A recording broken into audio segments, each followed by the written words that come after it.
Halo guys, ini saya akan melanjutkan cerita kemarin yang penipuan menjadi TKI atau TKW yang berada di Brunei, negara Brunei. Jadi setelah saya dari kedutaan itu dikasih rekomendasi dari Pak Tony, surat rekomendasi, saya menuju ke immigration daerah di nggak tahu itu daerah mana, itu nggak tahu lah. Yang jelas itu saya ditujukan di situ. Setelah itu saya di imigrasi, ditanya sama orang imigrasi, nggak sama itu perempuan, itu masalahnya pakai kerudung di sana. Ini ada apa? Saya ceritakan guys. Ceritanya saya bla bla bla kena penipuan gini, orang Brunei datang ke Indonesia gini bla bla bla, saya tunjukkan saya diterlantarkan ke Brunei. Nah, terus saya tak kasih surat ini, terus sudah lapor kedutaan sudah. Tapi saya cuma dikasih rekomendasi surat aja. Akhirnya surat itu tak kasihkan orang migration, si ibu siapa itu. Surat itu dibuang, guys. Jadi surat rekomendasi dari kedutaan dibuang, dilempar gitu aja. Macam mana orang Indonesia, sambil berkata begitu? Macam mana orang Indonesia katanya? Ini adalah perkara besar, menyangkut nyawa orang 27 orang. Cuman dikasih rekomendasi surat itu tadi guys, cuma surat itu. Ini betapa kurang ajarnya dan betapa tidak tanggung jawabnya kedutaan waktu itu. Orang yang ada di orang yang terlantar ada di Brunei kok nggak didampingi. Ini ada cerita guys. Ada orang Filipina, salah satu pembantu Filipina, terjadi penganiayaan dan tidak dibayar berapa bulan. Itu pun di waktu menghadap ke imigrasi, waktu pulang untuk deportasi itu, kedutaan Filipina itu mendampingi sambil berkata begini, kalau kasus orang Filipina, orang saya, negara saya Filipina yang bekerja ada di Brunei ini tidak ada perlindungan dan tidak ada kompensasi atau ganti rugi atas kejahatannya, tindak kriminalnya atau pidananya orang Brunei ini, maka hubungan diplomatis kita putus. Itu pembelaan orang kedutaan orang Filipina, beda dengan pembelaan kedutaan kita yang cuma 27 orang kita terlantar, cuma dikasih surat rekomendasi aja guys. Ini untuk pelajaran. Waktu itu tahun 2000-an itu guys. Tapi kalau sekarang saya nggak tahu. Itu saya akan cerita waktu dulu. Makanya saya mohon pemerintah ini untuk memperbaiki sistem. Jadi karena TKI TKW kita yang berada di seluruh dunia, yang bekerja baik di Taiwan, di Hongkong, di Arab, di Brunei, di Malaysia dan semuanya itu adalah pahlawan devisa guys. Tolong pemerintah bertanggung jawab atas ini, karena ini menghasilkan devisa yang sangat banyak untuk membantu pembangunan negara kita. Jadi tolonglah.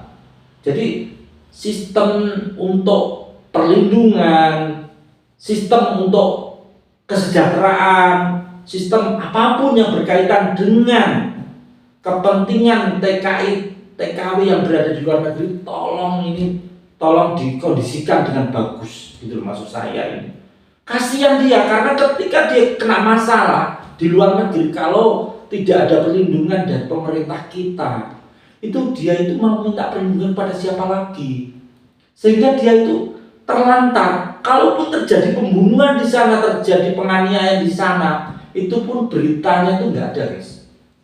Jadi dihilangkan begitu aja guys waktu itu. Kasihan, apalagi yang ilegal itu.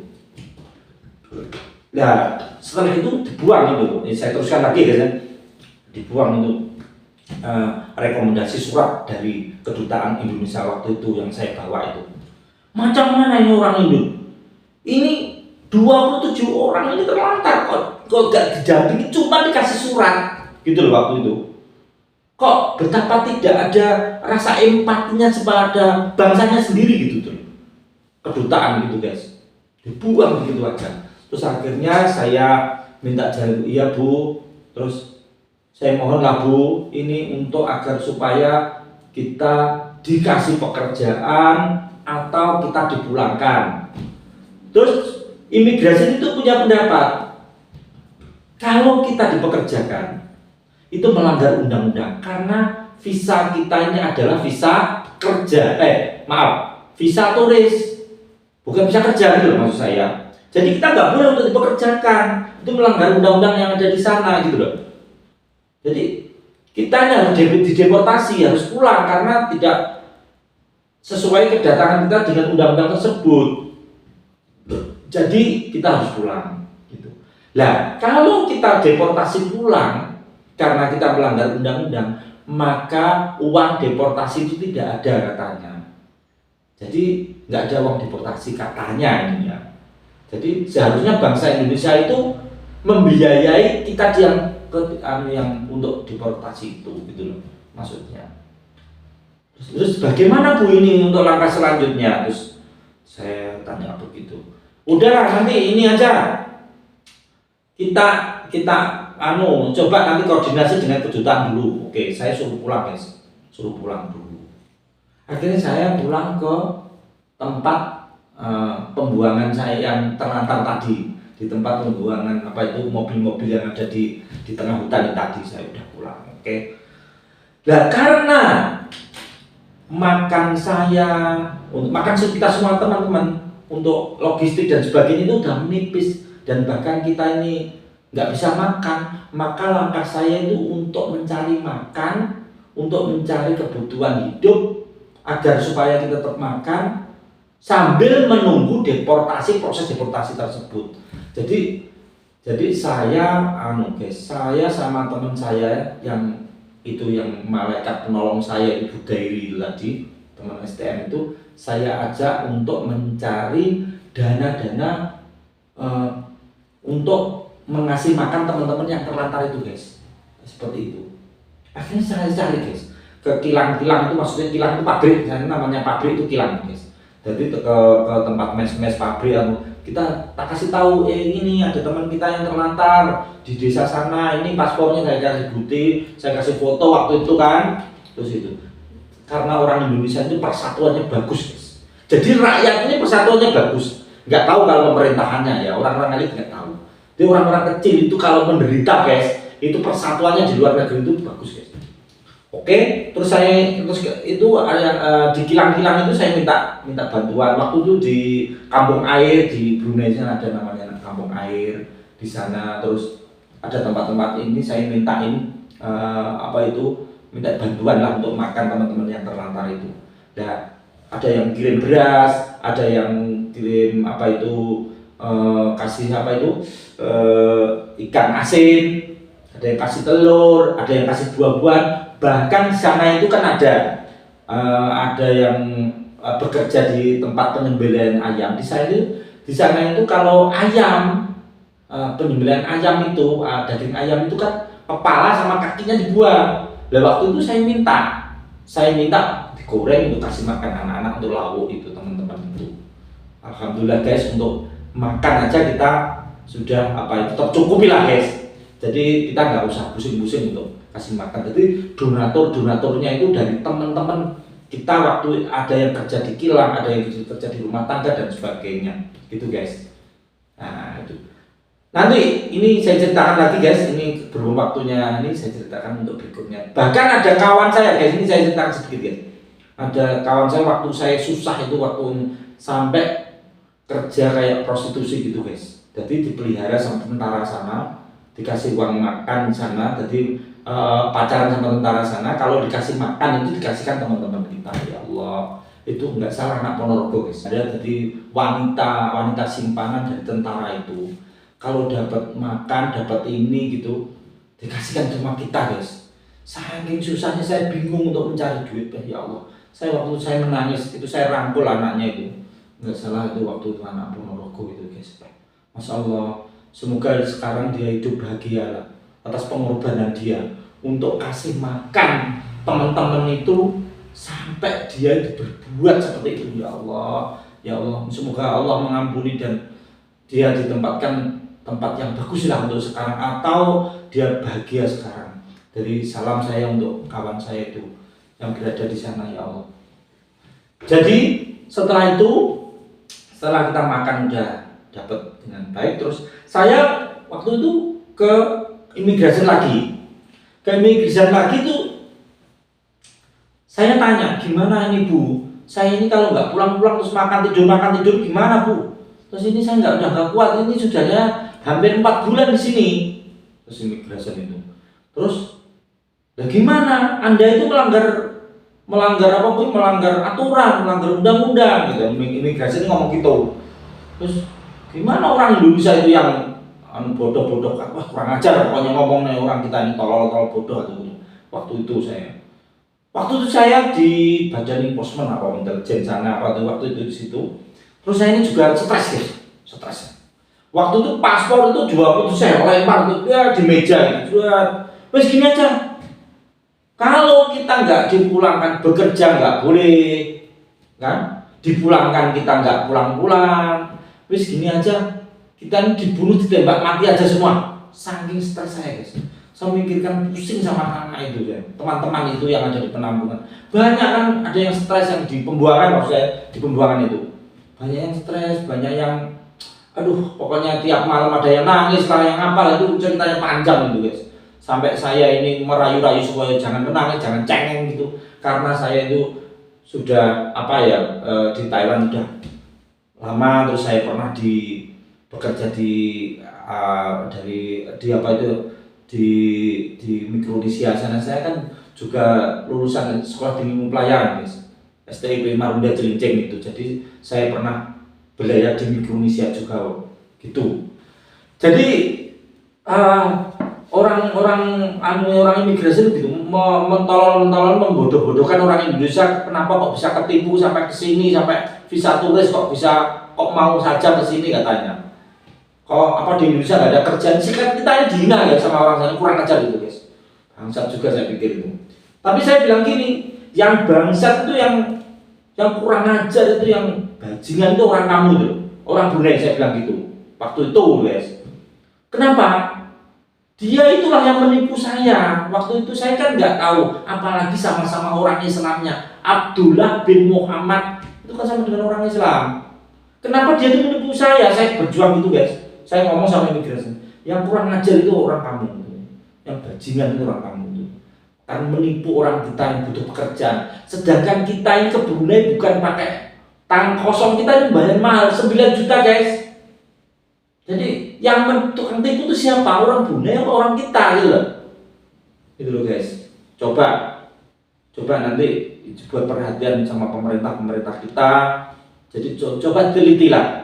Kasihan TKW TKI kita. Jadi yang diekspos itu yang baik-baik aja gitu. Yang kena masalah itu kecil, padahal yang kena masalah itu banyak sekali di sana itu. Belum saya ceritakan ada yang ada di Taiwan nanti. Ada yang ada di negara lain. Saya kan pernah di negara lain juga. Jadi nanti cerita berikutnya guys mengenai TKI. Jadi sebelum saya menjadi pengacara ini, gitu guys. Setelah itu dia itu marah-marah dengan saya gini, terus akhirnya dia kasih jalan keluar. Terus gini aja, kalau gitu Abdullah bin Muhammad dicari aja. Nah, prosedurnya untuk mencari bagaimana? Saya ini loh nggak berjaya negara orang. Saya bilang gitu sama imigrasi. Terus akhirnya sesuai dengan prosedur di tempat kita guys, negara kita, bahwa di tempat kejadiannya suruh melaporkan di polsek setempat waktu itu.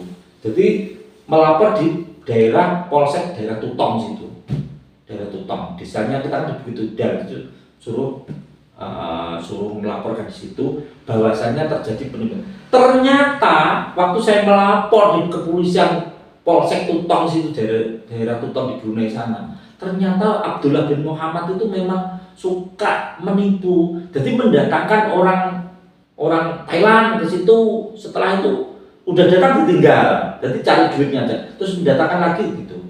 Masya Allah guys, kurang ajar betul itu Abdullah bin Muhammad. Oke, terus akhirnya si Abdullah bin Muhammad itu menjadi buron, jadi menjadi buronan internasional waktu itu.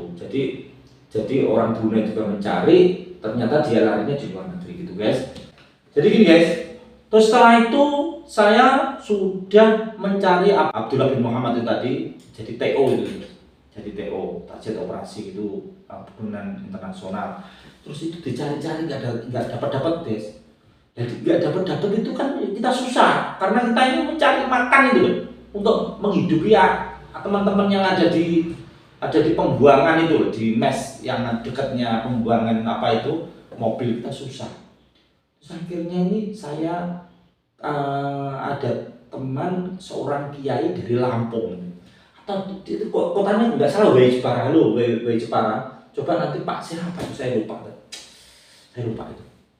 Nah itu saya bilang, Pak Yai ini gimana ini, saya bilang itu ini kalau Abdullah bin Muhammad ini enggak harus gimana. Terus Pak Yai itu bilang gini aja, Riyadi kan dia lebih tua tadi manggil saya agak ini jangkar istilah orang Jawa kan, enggak apa-apa lah gitu. Gini aja, jadi coba ini bagi kita orang Islam maaf ya, ada hal lain ya, ternyata kita secara apa itu secara hukum secara ini nggak bisa ini, makanya kita secara spiritual, jadi kita ada hubungan batin sama Tuhan gitu, sama Allah gitu, biar Abdullah bin Muhammad itu biar cepat tertangkap gitu maksudnya gitu. Jadinya kita melakukan spiritual, jadi sesuai dengan sarannya orang Lampung, Pak Yai Lampung itu dari W Jepara itu tadi, dia bilang nanti kita membaca ayat kursi berapa ya, 42 atau berapa gitu, 42 kali setiap hari itu selama berapa hari gitu. Terus saya bilang, Yai, wong anak-anak ini macam-macam ngaji aja nggak bisa, wong alim bengkong aja nggak bisa kok 42, ya semampunya aja lah. Yang penting nanti kita sholat malam, jadi kita jam setengah tiga guys, setengah tiga jam 2 itu bangun, nanti sholat malam guys, sholat apa, sholat hajat, sholat tobat, sholat istikharah, sholat apa itu, sholat ini witir dan sebagainya itu guys. Jadi dia yang memimpin itu guys. Jadi selama berapa hari itu kita ini tirakat itu guys. Jadi kita ini habis maghrib baca yasin, nanti kalau malam itu kita bangun, kita ini sholat itu macam-macam itu tadi secara spiritual. Jadi kita mohon jadi Tuhan. Jadi intinya kita ini selain kita ini berusaha secara duniawi, jadi kita berjuang lagi, kita berdoa sama Tuhan gitu, maksud saya seperti itu. Akhirnya keluar keajaiban. Selama nggak salah 7 hari, 8 hari itu Abdullah bin Muhammad itu muncul guys. Muncul, datang, langsung memeluk saya guys. Memeluk saya, mau nangis guys. Alhamdulillah. Setelah itulah saya lapor ke Polsek. Setelah itu Abdullah bin Muhammad itu harus bertanggung jawab di proses hukum. Akhirnya saya dideportasi guys. Waktu itu nggak salah saya dijualkan untuk biaya pulang deportasi sama kawan-kawan, dijualkan mobil itu nggak salah Honda Civic guys. Honda Civic, sedan Civic sama apa itu untuk biaya pulang. Yang sebagian naik bis, yang sebagian naik kijang kapsul itu waktu itu. Itu ceritanya guys.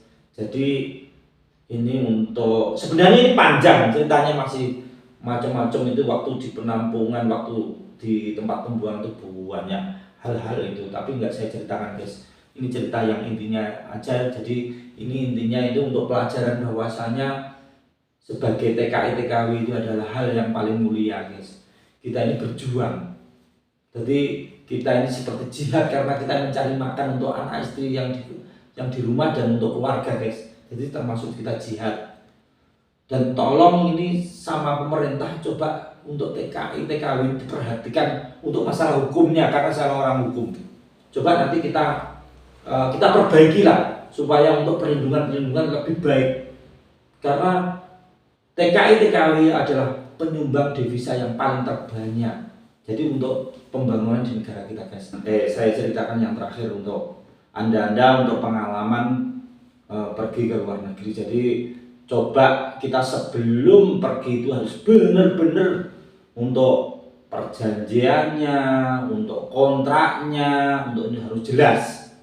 Jelas. Terus bagaimana nanti kalau melanggar perjanjian, bagaimana itu harus jelas. Jadi Jadi pemerintah itu harus benar-benar melindungi dan memperhatikan.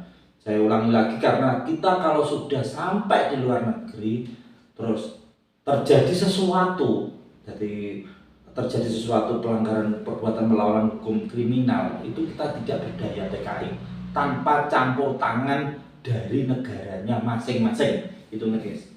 Dari saya, apabila ada kata-kata, ada sesuatu yang kurang berkenan di hati, saya mohon maaf yang sebesar-besarnya. Untuk bahasanya agak terbata-bata karena saya orang Jawa pakai campuran Jawa atau apa gitu ya, mohon maaf. Jadi ini untuk edukasi kita. Dari saya akhiri. Wassalamualaikum warahmatullahi wabarakatuh.